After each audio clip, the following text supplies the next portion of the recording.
வணக்கம், நான் உங்கள் chef Deena. Welcome back to chef Deena's kitchen. இன்றைக்கி நம்ம சேனலில் சுருள் பூரி எப்படி பண்ணுறது பார்க்க போகிறோம். இந்த சுருள் பூரி நார்மலாக மைதா வச்சு தான் பண்ணுவாங்க. ஆனால் இன்றைக்கி மைதா வச்சு யூஸ் பண்ண போதில்லை, வெறும் கோதுமை வச்சு தான் பண்ணியிருக்கேன். இந்த சுருள் பூரி வந்து ஒரு அருமையான ஸ்டைல் ப்ரிப்பரேஷன். ஆனால் மைதா வச்சு பண்ணும்போது நல்லா கிறிஸ்பியாக முறுமுறுன்னு வரும்.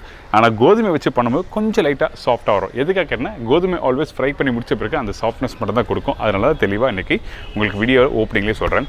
இந்த ப்ரிப்பரேஷன் எப்படி பண்ணுறது பார்ப்போம். அதுக்கு முன்னாடி இந்த டிஷ்ஷுக்கு தேவையான பொருட்கள் பார்த்துட்டு வாங்க, அப்புறம் ரெசிபி பார்க்கலாம். சுருள் பூரிக்கு தேவையான பொருட்கள்: கோதுமை மாவு 1½ கப்பு, சர்க்கரை 1 கப்பு, உப்பு சிறிதளவு, பேக்கிங் சோடா 1/4 டீஸ்பூன், எண்ணெய் ஃப்ரை பண்ணுறதுக்கு தேவையான அளவு, நெய் 2 டேபிள் ஸ்பூன், ஏலக்காய் பவுடர் 1/4 டீஸ்பூன். இதாங்க இந்த ப்ரிப்பரேஷன் தேவையான பொருட்கள். ஃபஸ்ட்டு நம்ம என்ன பண்ண போகிறோம்னா, கோதுமை யூஸ் பண்ணி தான் இந்த ப்ரிப்பரேஷன் பண்ண போகிறோம்.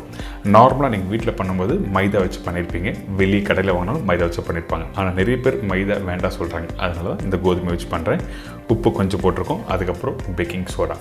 இந்த பேக்கிங் சோடா இந்த கோதுமை யூஸ் பண்ணுறதுல கண்டிப்பாக யூஸ் பண்ணி ஆகணும். அப்போ தான் உங்களுக்கு நல்ல லேயர் வரும். இதுக்கப்புறம் சுகர் போட்டிருக்கோம், கொஞ்சம் தண்ணி ஆட் பண்ணிட்டு அதுக்கப்புறம் எண்ணெய் எதுக்காகனா அந்த லேயர் கரெக்டாக உங்களுக்கு அந்த ரோல் ஆகி வரணும். அதனால தான் எண்ணெய் யூஸ் பண்ணுறோம் இந்த ப்ரிப்பரேஷனுக்கு. இப்போ எண்ணெய், தண்ணி, சர்க்கரை, உப்பு எல்லாம் போட்டு கொஞ்சம் லைட்டாக மிக்ஸ் பண்ணுங்கள். எப்படி மிக்ஸ் பண்ணணும்னு கேட்டிங்கன்னா, வீட்டில் எப்படி சப்பாத்தி மாவு மிக்ஸ் பண்ணுங்களோ அதே மாதிரி தான் பேசணும். வேறு எந்த ஒரு காம்ப்ளிகேட்லாம் இல்லை, ரொம்ப ஈஸியான ப்ரிப்பரேஷன் தான். இப்போ மாவு ரெடி ஆகிடுச்சு பார்த்தீங்களா. இந்த மாதிரி தான் லூஸாக இருக்கக்கூடாது.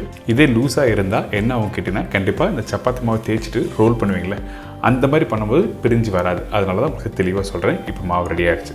இதுக்கப்புறம் நம்ம என்ன பண்ணலாம், ஒரு 5 நிமிஷம் ரெஸ்ட் விட்டு இந்த மாதிரி மாவை உள்ளங்கையில் வச்சு நல்லா மாவு மிக்ஸ் பண்ணுங்கள். ஒன்றோட ஒன்று நல்லா மிக்ஸ் ஆனதை உங்களுக்கு ப்ராப்பராக ரெடி பண்ண முடியும். அதனால தான் இந்த மாதிரி நல்லா மிக்ஸ் பண்ணியிருக்கேன். இப்போ ரெடி ஆகிடுச்சா? ரெடி ஆன பிறகு நம்ம என்ன பண்ணுறோம், இதை கட் பண்ணுறோம். இந்த மாதிரி கட் பண்ணிவிட்டு அதுக்கப்புறம் நம்ம ரோல் பண்ணி 1 by 1 வச்சு செய்ய போகிறோம். சரிங்களா? இதே வந்து மைதா வச்சு நாங்கள் ஹோட்டலில் பண்ணும்போது வேறு மாதிரி பண்ணுவோம். அப்படியே ரோல் பண்ணிவிட்டு பெரிய ஷீட்டு மாதிரி வச்சு ரோல் பண்ணுவோம். அதாவது ரோலிங் பின் வச்சு சப்பாத்தி கட்டுறதுல அதை அப்படியே ரோல் பண்ணி பண்ணுவோம். வீட்டில் பண்ணுறது கஷ்டமாக இருக்கும். அதனால் சின்னதாக இந்த மாதிரி பேடா பிடிச்சி அதுக்கப்புறம் பண்ணுறேன். இந்த பேடா கட் பண்ணுறது உங்களுக்கு பார்த்துருப்பீங்க. இந்த பெரிய விரலும் சின்ன விரல் வச்சு இப்படி கட் பண்ணுறது பார்த்தீங்களா, அதே மாதிரி கட் பண்ணுறேங்க. இந்த மாதிரி கட்டிங் போர்டில் கொஞ்சம் லைட்டாக ஃப்ளவர் டஸ்ட் பண்ணிவிட்டு வீட்டில் எப்படி சப்பாத்தி ரோல் பண்ணுங்களோ அதே மாதிரி தான். உங்களுக்கு மாவு மிக்ஸ் பண்ணும்போது உங்களுக்கு தெளிவாக சொல்லியிருப்பேன், தண்ணியாக இருக்கக்கூடாது, கொஞ்சம் லூஸான உங்களுக்கு ரோல் பண்ணுறது கஷ்டமாக இருக்கும் சொன்ன பார்த்தீங்களா, அது இந்த இடத்துல நீங்கள் மாட்டிப்பீங்க. அதனால தான் வீட்டில் எப்படி மாவு நல்லா டைட்டாக பிசைங்களோ அதே மாதிரி பிசைஞ்சிட்டு இந்த மாதிரி ரோல் பண்ணுங்கள். ரோல் பண்ணும்போது முக்கியமாக கவனிக்க வேண்டிய விஷயம் என்ன, ரொம்ப தின்னாக இருக்கக்கூடாது. இந்த மாதிரி கரெக்டான சைஸில் ரோல் பண்ணி எடுத்துருங்க. அதுக்கப்புறம் எக்ஸஸாக இருக்க மாவை லைட்டாக அப்படி டஸ்ட் பண்ணினா வந்துடும். அதாவது பெரிய ஒரு லைட்டாக மடக்கிட்டு இது மாதிரி டஸ்ட் பண்ணால் ரெடி ஆகிடும். இப்போ ரெடியான சப்பாத்தியில் கொஞ்சம் லைட்டாக கீ அப்ளை பண்ணுறோம். கீ அப்ளை பண்ணி முடித்த பிறகு நம்மக்கிட்ட இருக்க இந்த கோதுமையை லைட்டாக மேலே டஸ்ட் பண்ணுறோம்.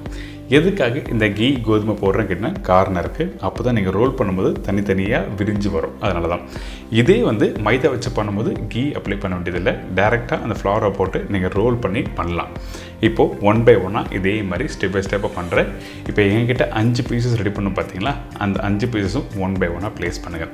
நீங்கள் கரெக்டாக பண்ணுங்கள், ரொம்ப கவனமாக இந்த இடத்துல பண்ண வேண்டியிருக்கும். ஏன் கேட்டிங்கன்னா, ஒன்று மேலே ஒன்று வைக்கும்போது கரெக்டாக சில பேர் வைக்க மாட்டாங்க. அதனால தான் தெளிவாக உங்களுக்கு சொல்கிறேன். இப்போ வச்ச பிறகு நம்ம என்ன பண்ணுறோம்னா, கொஞ்சம் மெதுவாக ரோல் பண்ணணும். அழுத்தி ரோல் பண்ண வேண்டாம். இந்த இடத்துல ரொம்ப கவனமாக இருங்க. அழுத்தி ரோல் பண்ணால் நல்லா இருக்காது. இப்போது சுருட்டும் போது நம்ம என்ன பண்ணுறோன்னா, நல்லா டைட்டாக சுருட்டுவாங்க. இதே மைதா வச்சு பண்ணும்போது நம்ம வீட்டில் முடியை பின்னுற மாதிரி பண்ணுவாங்க ஸ்டார்டிங்.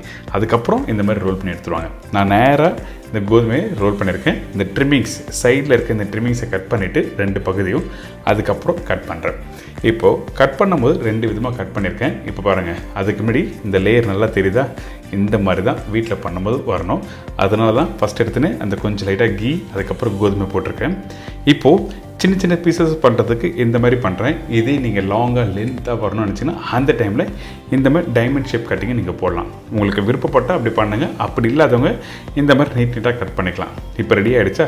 இப்போ ரெடி ஆனதை இப்போ அப்படியே உங்களுக்கு காமிக்கிறேன்ல, இதை என்ன பண்ண போகிறேன்னு கேட்டிங்கன்னா, ஜஸ்ட் லைட்டாக கட்டிங் போல் வச்சுட்டு அப்படியே ப்ரெஸ் பண்ணுங்கள். உங்களோட விரலை வச்சு லைட்டாக ப்ரெஸ் பண்ணிவிட்டு இதுக்கு பிறகு சப்பாத்தி கட்டை வச்சு ஜஸ்ட் லைட்டாக ரோல் பண்ணுங்க. அவ்வளோதான். நீங்கள் ரொம்ப அழுத்தி பண்ண வேண்டாம். கொஞ்சம் ஒரு மீடியமான சைஸ் அளவுக்கு நீங்கள் ரோல் பண்ணிவிட்டு அதுக்கப்புறம் ஃப்ரை பண்ண வேண்டியதான். இப்போ நம்ம என்ன பண்ண போகிறோம்னா, இதுக்கு அடுத்தது சர்க்கரை, அதாவது சுகர் சிரப் ரெடி பண்ண போகிறோம். அதுக்கு முன்னாடி பாருங்கள், அந்த லேயர் நல்லா தெரியுதா, இந்த மாதிரி தான் இருக்கணும். கோதுமையில் பண்ணும்போது கொஞ்சம் கிரிட்டிக்கல், வீட்டில் கவனமாக இருந்து பண்ணிங்கன்னா நல்லா வரும். இதுக்கப்புறம் சர்க்கரை இந்த ஸ்டாக் பாட்டில் ஆட் பண்ணியிருக்கேன். இந்த சக்கரை கொஞ்சம் மீறதான் செய்யும். ஏங்கிட்டனா வந்து சுகர் சிரப் கொஞ்சம் அதிகமாக இருந்தால் தான் உங்களுக்கு வந்து டிப் பண்ணிடுறதுக்கு ஈஸியாக இருக்கும். அதனால் சுகர் போட்ட பிறகு கொஞ்சம் தண்ணி ஆட் பண்ணியிருக்கேன். இந்த சுகர் சிரப்பு எந்த அளவுக்கு இருக்குன்னு கேட்டிங்கன்னா கம்பி பதம் வேண்டாம், ஆனால் ஒரு கம்பி பதம் வரதுக்கு முன்னாடி கொஞ்சம் லைட்டாக எடுத்துருக்கணும். இப்போ உங்களுக்கு எப்படி இருக்குன்னு சொல்லி பாருங்கள். இப்போ ரெடி ஆகிடுச்சு பார்த்தீங்களா? இந்த மாதிரி கொஞ்சம் தின்னாக இருக்கணும். திக்காக இருந்தனா போட்டு முடியாது. அதுக்கப்புறம் கொஞ்சம் ஃபுட் கலர் யூஸ் பண்ணியிருக்கேன். நீங்கள் விருப்பப்பட்ட ஃபுட் கலர் வீட்டில் இருந்தால் யூஸ் பண்ணலாம், அப்படி இல்லாதவங்க வேண்டாம். ஆக்சுவலாக இப்படி தான் பண்ணுவோன்னு சொல்லிட்டு உங்களுக்கு ரெசிபி ஷேர் பண்ணியிருக்கேன். இதுக்கப்புறம் வாசனைக்காக ஏலக்காய் பவுடர். ஏலக்காய் பவுடர் ரொம்ப இம்பார்ட்டன்ட். இந்த இடத்துல கரெக்டாக மிக்ஸ் பண்ணுங்கள். அதுக்கப்புறம் இந்த சுகர் சிரப் ரெடி ஆன பிறகு கிறிஸ்டல் ஆகக்கூடாது, அதாவது கெட்டி ஆகக்கூடாது. அப்படியான சுகர் சிரப்பு தப்புன்னு அர்த்தம். இப்போ எண்ணெய் சூடாக இருக்குது. இந்த எண்ணெயில் 1 by 1 போடுறோம். இந்த இடத்துல நீங்கள் ஃப்ரை பண்ணும்போது ஆயில் சூடாக இருக்கக்கூடாது, எண்ணெய் சூடாக இருக்கணும். ஆனால் ரொம்ப சூடாக இருந்ததுன்னா உங்களுக்கு நல்லா வராது. ஸோ அதனால் மெதுவான சூடில் கரெக்டாக ஃப்ரை பண்ணி எடுத்திங்கன்னா உங்களுக்கு நல்லா விரிஞ்சு நல்லா வரும். வேகலைன்னா நல்லா விரிஞ்சு வராது. அதனால சொல்கிறேன், ஸ்லோ ஃப்ளேமில் வச்சு 1 by 1 ஃப்ரை பண்ணிவிடுங்க. இப்போ பார்த்தீங்கன்னா லேயர் பார்த்தா தெரியும் உங்களுக்கு. அப்படி நல்லா அந்த பபுள்ஸ்லாம் கம்மியாகி எடுத்தால் இந்த மாதிரி தான் வரும். இப்போ ரெடி ஆன பிறகு நம்ம என்ன பண்ணோம்னா டைரெக்டாக இந்த சுகர் சிரப்பில் போடுறோம். இந்த சுகர் சிரப்பில் போட்டு ஒரு 2 நிமிஷம் நீங்கள் அப்படியே வைங்க. அதுக்கப்புறம் எடுத்து நீங்கள் சர்வ் பண்ண ஒரு அருமையான சுருள் பூரி ரெடி.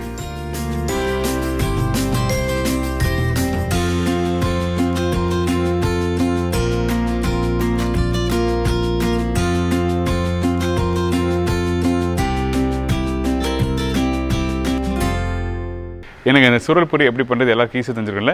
கோதுமை வச்சு ட்ரை பண்ணுங்கள். மைதா பிடிக்காதவங்க கோதுமைக்கு போகலாம். அப்படி மைதாலாம் பண்ணணுச்சுன்னா சேம் மெத்தட், ஆனால் மைதாவில் பண்ணலாம். இப்போ இந்த ப்ரிப்பரேஷன் எப்படி பண்ணுறது எல்லாருக்கும் தெரிஞ்சிருக்கும். கண்டிப்பாக ட்ரை பண்ணி பாருங்கள். இதே மாதிரி நாளைக்கு இன்னொரு இன்ட்ரெஸ்டிங்கான டிஷ்ஷை சந்திக்கிறேன். நன்றி, வணக்கம், see you, bye, take care.